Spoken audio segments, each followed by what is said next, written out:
Welcome to the legal advocate channel. Legal advocate ચેનલમાં આપનું સ્વાગત છે. આજે આપણે જોઈશું રાજ્ય સરકારે Gujarat registration of marriage act 2006ના નિયમોમાં ફેરફાર કરવા માટે નવા નિયમોનો ડ્રાફ્ટ તૈયાર કરેલ છે. નવા નિયમોની જાહેરાત કરી છે, પણ હજુ તેને લાગુ થતાં વાર લાગશે. હાલ નિયમો અંગે જાહેરમાં 30 દિવસ સુધી વાંધા સૂચનો મંગાવવામાં આવે છે અને ત્યારબાદ તેની સમીક્ષા થશે અને અંતિમ નિયમો લાગુ કરવામાં આવશે. નિયમો જે નવા આવ્યા તેમાં જે લગ્ન નોંધણી માટે વર વધુ અને 2 સાક્ષીઓના સહી સાથે નોટરી કરી અને તે રજૂ કરવો પડશે. બીજું કે અરજી આસિસ્ટન્ટ રજિસ્ટ્રાર સમક્ષ નમૂના 1 મુજબ રજૂ કરવી.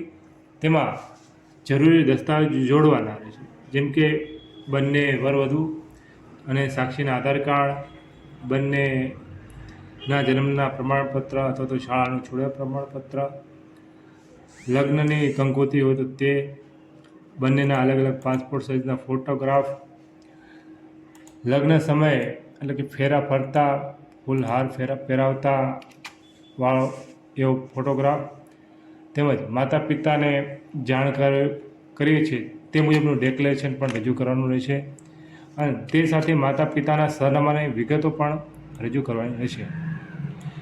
આ અરજી કર્યા પછી 10 દિવસોમાં આસિસ્ટન્ટ રજિસ્ટ્રાર તરફથી માતા પિતાને પોસ્ટ દ્વારા અથવા ઇલેક્ટ્રોનિક માધ્યમ વોટ્સએપ SMS દ્વારા જાણ કરવામાં આવશે. અરજી થયા પછી લગ્ન નોંધણી પ્રમાણપત્ર તરત નહીં મળે એ મુજબનો નિયમ છે અને એમાં 30 દિવસનો ફરજિયાત વેઇટિંગ પીરિયડ રહેશે. એટલે કે 30 દિવસ સુધી પતિ પત્ની તરીકે કાયદાકીય માન્યતા નહીં મળે. આ દરમિયાન માતા પિતા અથવા અન્ય કોઈ વાંધો ઉઠાવી શકશે અને તેની રજિસ્ટ્રાર દ્વારા તપાસ કરવામાં આવશે.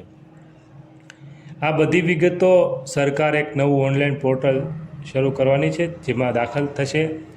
ત્યારબાદ ફોર્મ 2 મુજબ લગ્ન નોંધણી પ્રમાણપત્ર તૈયાર કરીને વ્યક્તિગત રીતે અથવા પોસ્ટ દ્વારા આપવામાં આવશે.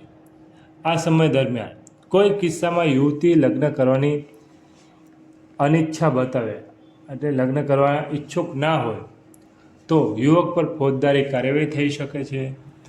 ખાસ કરીને એવા કિસ્સામાં જેમાં યુવતીને લલચાવી, ફોસલાવી કે ધાકધમકીથી લગ્ન થતા હોય એવા કિસ્સામાં, તેમજ યુવક કે યુવતી ઉપર સામાજિક રીતે અથવા અન્ય રીતે દબાણ આવે તેવી શક્યતા છે, ઘરેથી સામાન લઈ ગયા છે તો તેવા કિસ્સામાં ફોજદારી કાર્યવાહી પણ થઈ શકે છે, જેની તપાસ થશે. જોકે હાલમાં નિયમો લાગુ નથી પડ્યા, પ્રસ્તાવિત નિયમો જ છે, જે અંગે વિધાનસભામાં ચર્ચા વિચારણા કરીને આવનારા 30 દિવસોમાં નવા સુધારા વધારા સાથે નવા નિયમો લાગુ થશે. જોકે આ નવા નિયમો જે કરવામાં આવ્યા છે તે ભારતીય બંધારણની કલમ 21નું ભંગ કરતો હોય તેવું જણાવ્યું છે. તેમાં ભારતીય બંધારણની કલમ 21 એ દરેક નાગરિકને જીવન અને વ્યક્તિગત સ્વતંત્રતાનો અધિકાર આપે છે.